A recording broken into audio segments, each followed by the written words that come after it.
Om Namo Bhagavate Vasudevaya.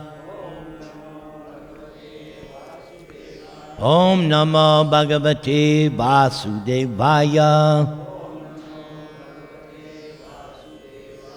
Om Namo Bhagavate Vasudevaya. So Prabhupada continues in his translation. In the primary stage, a child loves its parents, then the brothers and sisters. And as one daily grows up, one begins to love the family, society, community, country, nation, or even the whole human society. But still, the loving propensity is not satisfied even by loving all human society. For that loving propensity remains imperfectly fulfilled until we know who is the supreme beloved. Our love can be fully satisfied only when it is reposed in Krishna. This theme is the sum and substance of the nectar of devotion, which teaches us how to love Krishna in 5 transcendental mellows. So I'm going to repeat that one line. That loving propensity remains imperfectly fulfilled until we know who is the supreme beloved. Our love can be fully satisfied only when it is reposed in Krishna. That sentence is the essence of this nectar of devotion. Now, a Krishna Leela pastime to demonstrate this. So those of you who are familiar with the Krishna Leela, there was that episode. Krishna was about 5 years old, and he and his cowherd boyfriends went on a picnic. And on the way, they killed Aghasura. And after killing the Aghasura demon, Krishna said to his friends, I think this place right now is a good place to have our picnic. So all the boys took out their lunch baskets, which their mothers had made for them. And Krishna was sitting in the middle. There was one Krishna sitting in the middle, and he was surrounded all sides by hundreds and hundreds of cowherd boyfriends. But first, there was a miracle. No matter where the boy was sitting, he was perceiving that Krishna is looking at him. Even the ones in the back were seeing that Krishna was looking at him. That proves that Krishna is God. But then Lord Brahma, how can this 5-year-old boy be my Lord Krishna? I don't understand. I'm going to test it. So Brahma, by his mystic power, the calves were tied up so that the boys could have their lunch. But Brahma, by his potency, allured the calves, allured them, and then took them away and hid them in a cave. And Krishna said, oh, the calves are gone. Okay, boys, you stay, eat your lunch. I will go and get the calves. How nice a God is Krishna. He told the boys, you stay. I'll get the calves. So Krishna went out to search. And while Krishna was out searching, Lord Brahma, by his mystic power, stole all the boys and also hid them in a cave and put them to sleep. After some time, Krishna could not find the calves. He came back to the picnic spot and saw, oh, all the cowherd boys are missing. Krishna knew, aha, Lord Brahma is testing me. I will show him.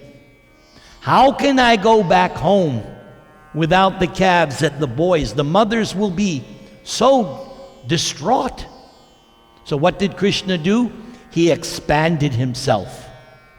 And he expanded himself to look like every boy, down to the minutest detail, what they were wearing that day. Because Krishna did not want the mothers to think that their boys were missing. And the same with the calves. So Krishna and these expansions of Krishna returned back to Vrindavan. But what happened? This whole masquerade went on for a year. But what happened was the mothers were having much more feelings towards these children than they normally had. And the cows had much more affection for these calves. What does this teach us? That it is actually Krishna who is the supreme lovable object. And even though Balaram, there's no difference between Balaram and Krishna other than Krishna is Shyam, blackish, and Balaram is white. Even Balaram couldn't figure it out. That's an interesting point. Krishna could bewilder even his brother Balaram. But after Balaram saw an incident where the cows ran down Govardhan Hill to meet the calves who were at the bottom, and they started licking the calves. Balaram was, what? What's going on here, Krishna? And then the cowherd men, who were very frustrated because they could not control the cows, when they saw their sons, they started crying and smelling their heads. And Balaram is, this is, Krishna, what are you doing here? What, Krishna? What? So then it was revealed that actually all these cowherd boys and calves were Krishna's personal expansions. And then when Brahma returned, because for him it was a moment of his time, but on earth it was a year. Brahma returned and he saw that all the cowherd boys and calves were right there. And he said, wait, I stole all the cowherd boys and calves, and they're here? So Brahma became bewildered. And then all the cowherd boys and calves turned into Vishnu Murti. And Brahma felt like a little mosquito because they were gigantic forms and they were being worshipped by other Brahmas and Lord Shivas. There was so many worshiping these forms. And then Krishna returned everything back to cowherd boys and calves. Brahma learned, I better not play a trick on Krishna ever again. And Brahma said later, anyone who thinks they understand Krishna, that's a joke.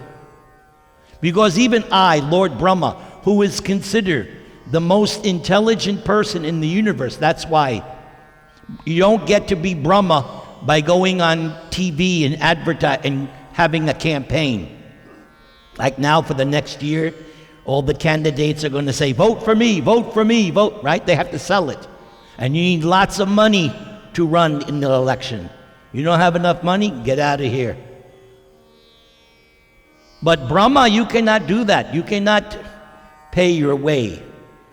No, you can only become Brahma if you are the most intelligent person, qualified post.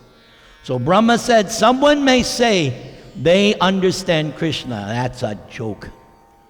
Because even I don't understand who is this Krishna. But that's all right. Whether we understand Krishna or not is not that important as it is to love Krishna. So hopefully by performing this hearing and chanting, as we mentioned above, before, that dormant love for Krishna is there. It just needs to be inspired, enthused. Like for me, when I met Srila Prabhupada, that was it. I was at that, when I was 23 and I saw Prabhupada, I said, I have found the modern Jesus. Just by seeing, I had read his book, but when I saw him in person, I was convinced. Everybody chant the Mahamantra, por favor.